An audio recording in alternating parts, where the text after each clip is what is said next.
Good afternoon friends, welcome back to our YouTube channel. सामान्य हिंदी के model paper 4 की बात करेंगे। यूपीपीएससी एई का एग्जाम जो कि 17 अप्रैल को होना है, उसके पॉइंट ऑफ व्यू में बात करते हैं। आच्छादन का संधि विच्छेद क्या होगा? ऑप्शन है आ प्लस छादन, आच प्लस आदन, आच प्लस आदन, इनमें से कोई नहीं, आ प्लस छादन। आज के प्रश्नों की कैटेगरी बहुत अच्छी है, बहुत अच्छे लेवल की कैटेगरी है, जिसमें आपको मे बी की पॉसिबली अगर क्वेश्चन कठिन वर्जन में आता है पेपर तो एक आध क्वेश्चन जरूर भेंट करेंगे। आच्छादन का संधि विच्छेद होगा आ प्लस छादन, इसमें व्यंजन संधि है, इसमें आपकी व्यंजन संधि है। अगला प्रश्न है रतिपति शब्द का समानार्थी शब्द क्या है? रतिपति कामदेव का पर्यायवाची होता है, तो यहाँ पर कामदेव का जो पर्यायवाची है वो पंचशर होता है। पंचशर कामदेव का पर्यायवाची होता है, तो करेक्ट ऑप्शन रतिपति का पंचशर हो जाएगा। अगले प्रश्न की तरफ आए, चोंच का तत्सम शब्द क्या है? चोंच तद्भव है, इसका तत्सम शब्द पूछा है। चोंचू, चंचू, चेंचू, चोंचक, तो इसका तत्सम शब्द होता है चंचू। चंचू इसका तत्सम शब्द होता है, बी पार्ट। इसके बाद अगला प्रश्न है, ऊधो जोग जोग हम नाही में कौन सा अलंकार है? ऊधो जोग जोग हम नाही में कौन सा अलंकार है? रूपक, उपमा, श्लेष, अमक। ऊधो से गोपियाँ कह रही हैं, जोग यानी योग के जोग यानी योग्य, एक का अर्थ है योग, जो प्राणायाम योग, इसके योग्य हम नहीं हैं, जो आप हमें बातें बता रहे हैं ज्ञान की, इसके योग हम नहीं है, ये गोपियाँ कह रही हैं। तो ऊधो जोग जोग हम नहीं, या जोग दो बार आया, अर्थ अलग अलग है, तो ऐसी कंडीशन में यमक अलंकार होता है। इसके बाद अगले प्रश्न की तरफ बढ़ते हैं। निम्न में से रमा किसका पर्यायवाची शब्द है? ये अपने आप में बहुत स्टार क्वेश्चन है, ये विभिन्न डिफरेंट एग्जाम्स में आ जाते हैं, जहाँ पे ऑप्शंस मैटर करने लगते हैं। रमा का अर्थ होता है लक्ष्मी, श्री, इसी को कमला भी बोलते हैं। अब इसमें से कौन अर्थ रमा का रखता है? दामिनी बिजली का अर्थ रखता है, वनिता लकड़ी लड़की का अर्थ रखता है, सुंदर लड़की का, और दुर्गा तो आपको पता ही है, दुर्गा पर्यायवाची। इंदिरा जो है ये रमा का पर्यायवाची होगा, तो करेक्ट ऑप्शन रमा का इंदिरा होगा, याद रखिएगा। नेक्स्ट क्वेश्चन की तरफ बढ़ते हैं। तत्सम तद्भव युग्मों में कौन सा युग्म सुमेलित नहीं है? दूर्वा का दूब सही है, रज्जी का रस्सी सही है, एकादश का 11 सही है, शिक्षा ज्ञान नहीं होगा, शिक्षा का सीख होगा, शिक्षा का सीख होगा, तो ये सही सुमेलित नहीं है, तो करेक्ट ऑप्शन डी पार्ट होगा। अगले प्रश्न की तरफ आते हैं। अगला प्रश्न है, चक्रवाक शब्द का सही कदम नहीं, सही शब्द होगा, सही तत्सम होगा, तद्भव होगा, सही तद्भव होगा, कदम नहीं, सही तद्भव होगा। अब चक्रवाक तत्सम किसका होता है? चकवा का होता है, तो चकवा का चक्रवाक होता है, तो इसका करेक्ट ऑप्शन चकवा होगा।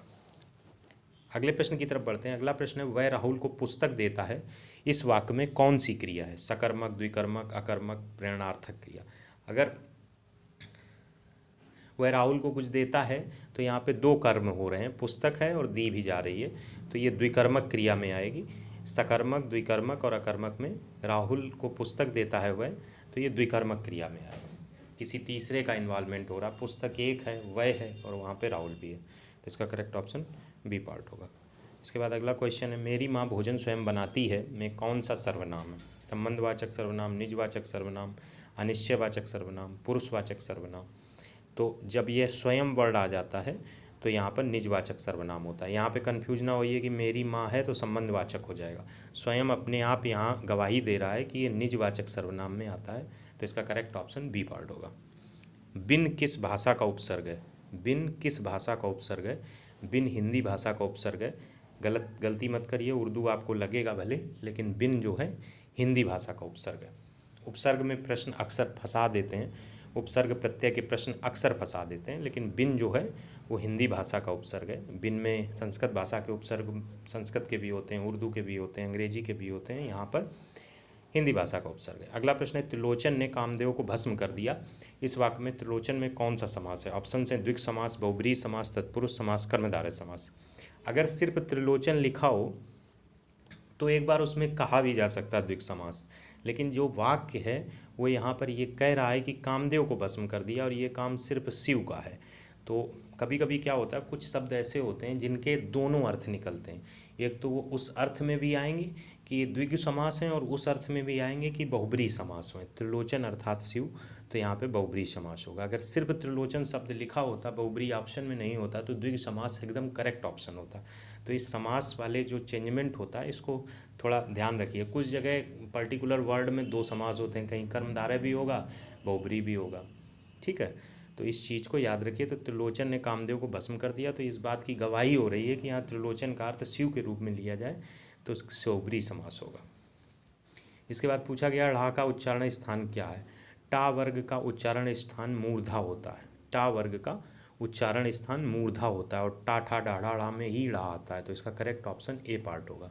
अब बात आती है कि सभी के उच्चारण स्थान क्या होते हैं। तो अभी एग्ज़ाम से लगभग 3-4 दिन पहले हम एक फाइनल वीडियो बनाएंगे हिंदी के लिए, जिसमें उच्चारण स्थान, वाक्य शुद्धि, प्रत्यय के प्रकार, उपसर्ग के प्रकार, एक शब्द में 3-3 प्रत्यय, 3-3 उपसर्ग कैसे आते हैं, उन सब का एक वर्जन वीडियो आएगा आपके पास एग्ज़ाम से 2-3 दिन पहले, जिसका कंटेंट बन रहा है। थोड़ा वीडियो लंबा भी हो सकता है और उसमें वो सारे प्रश्न शामिल करेंगे जो 25 में 25 लाने में 3 या 4 क्वेश्चन आपके फंसा देते हैं। उन क्वेश्चंस का भी एक रामबाण तरीका हमने खोजा है, वो उसमें रहेगा शामिल। तो ढ़ा का उच्चारण स्थान मूर्धा होगा। इसके बाद अगला स्थान, निम्न में कौन सा शब्द तद्भव नहीं है। देह, गे, फूल, भूल। देह जो है ये शरीर के लिए तत्सम के तौर पे काम करता है। देह जो है ये शरीर के लिए तत्सम के तौर पे काम करता है, तो ये तद्भव नहीं है। इसके बाद नेत्रों को अच्छा लगने के लिए एक शब्द क्या होगा। नयनाविश्राम, नयनाभिराम, नयनातिराम, नयाभिराम। नयनाभिराम को एक शब्द बोलता है, नेत्रों को अच्छा लगने वाले के लिए एक शब्द होगा नयनाभिराम। तो ये क्वेश्चंस हमें मिले थे जो आपसे थोड़ा बहुत परिचय कम रखते होंगे, ये मेरी उम्मीद है, और आपकी चीज़ें और बेटर लेवल पे तैयार हुई होंगी। मिलते हैं नेक्स्ट वीडियो में नेक्स्ट लेक्चरर के साथ। Thanks for watching.